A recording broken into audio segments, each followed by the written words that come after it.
ఆడబిడ్డలను అవమానించిన ముఖ్యమంత్రి వెంటనే తెలంగాణ ఆడబిడ్డలను అవమానించిన ముఖ్యమంత్రి వెంటనే తెలంగాణ ఆడబిడ్డలను అవమానించిన ముఖ్యమంత్రి వెంటనే క్షమాపణ చెప్పాలి. తెలంగాణ ఆడబిడ్డలను అవమానించిన ముఖ్యమంత్రి వెంటనే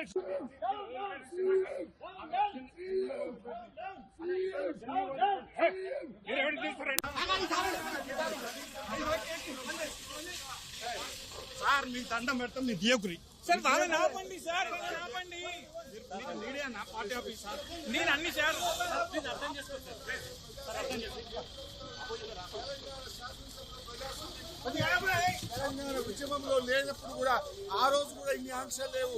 తెలంగాణ ఉద్యమంలో లేని ఆంక్షలు ఈ రోజు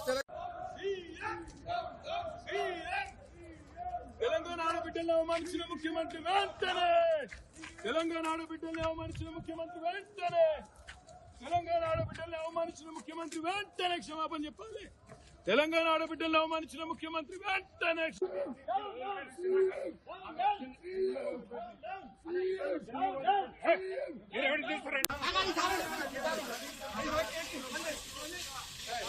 సార్ మీకు దండం పెడతాం, మీ దియకురి సార్ వాళ్ళని ఆపండి సార్, వాళ్ళని ఆపండి. మీడియా నా party office sir.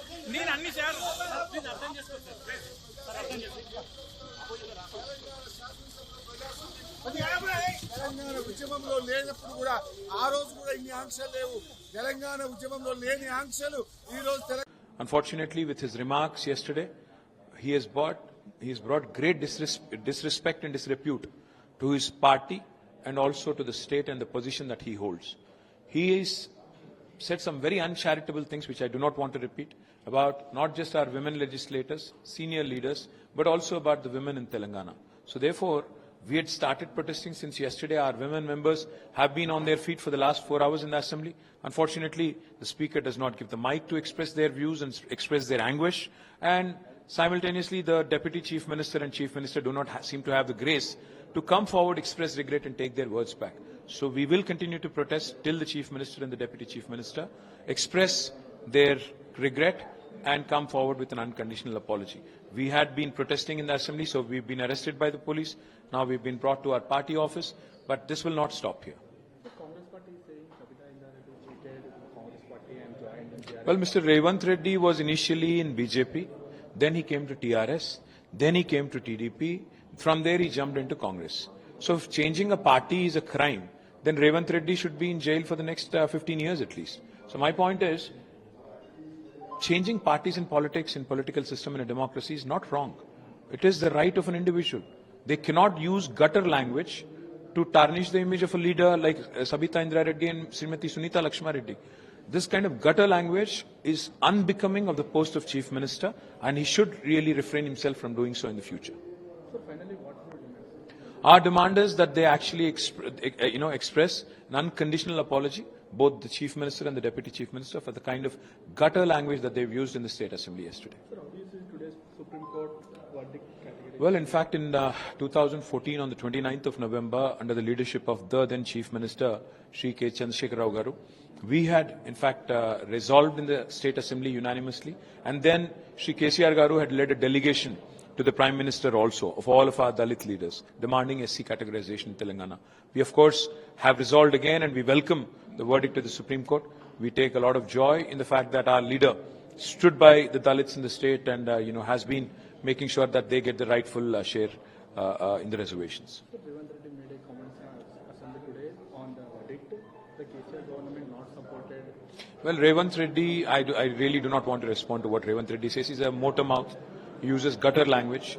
I really do not want to respond to him because he speaks all kinds of nonsensical things. Because, when he's speaking in the assembly, he should not mislead the House, because not once but twice we have passed resolution in the state assembly under the leadership of KCR Garu on SC categorization. So Revanth Reddy should check his facts. Sir, आज कैसे देखिए sir March में आपको MLA. हाँ, पहली बार तेलंगाना आंदोलन के बाद पहली बार आज हमको वहां से उठाया गया. पुराने दिन याद आ गए, पुराने दिन ताजे फिर से एक बार हो गया.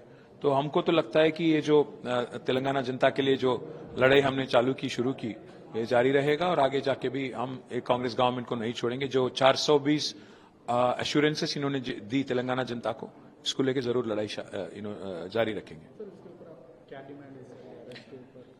हम बस एक ही चीज पूछ रहे हैं, आप हमें मौका दीजिए असेंबली में बोलने का, हमें मौका दीजिए असेंबली में डिमांड करने का कि चीफ मिनिस्टर और डेप्यूटी चीफ मिनिस्टर जो गटर लैंग्वेज यूज कर रहे थे उसको विथड्रॉ करें.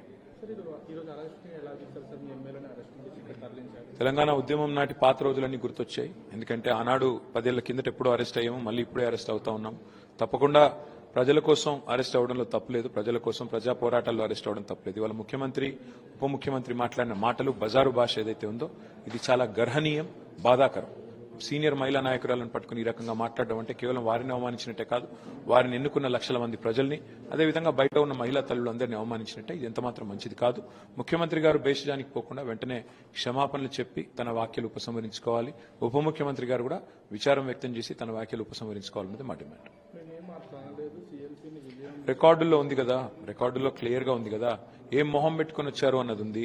ఆ అక్కల్ని నమ్ముకుంటే నిన్ను నిండా ముంచేస్తారు, బస్ స్టాండ్ అవుతుంది నీ బతుకు అన్నది ఉంది. ఇవన్నీ కూడా ప్రజలు చూశారు. వాళ్ళు ఏం రకమైన సంజాయిషి ఇచ్చుకున్నా వాస్తవం ఏంటంటే ఇవాళ ఈ రకమైన బజారు భాష శాసనసభలో మాట్లాడినందుకు వాడినందుకు తప్పకుండా వారి క్షమాపణలు చెప్పాల్సిందే. మా సోదరీమణులకు మైక్ ఇచ్చి వారి వర్షన్ కూడా తప్పకుండా చెప్పే విధంగా అవకాశం ఇవ్వాలి. సుప్రీంకోర్టు వర్గీకరణ విషయంలో 29 నవంబర్ 2014 నాడు మా నాయకుడు కేసీఆర్ గారు ఆనాడు ముఖ్యమంత్రిగా శాసనసభలో ఏకగ్రీవ తీర్మానం ఆమోదించారు. తదనంతరం మళ్లీ రెండోసారి కూడా మేము ఆనాటి కేంద్ర ప్రభుత్వానికి ఇంకో తీర్మానం కూడా చేసి పంపించాం. మేము వర్గీకరణకు మొదటి నుంచి కట్టుబడి ఉన్నాము, సంతోషం వ్యక్తం చేస్తున్నాము. ప్రధానమంత్రి గారి దగ్గరికి కేసీఆర్ గారు స్వయంగా మా దళిత నాయకులందరినీ కూడా తీసుకుని పోయి ఆనాడు కల్పించి ఈ సమస్య యొక్క తీవ్రత, ఈ సమస్య యొక్క న్యాయాన్ని కూడా ఆ రోజు వారు వివరించి చెప్పారు. So we welcome the verdict. We certainly look forward to its implementation.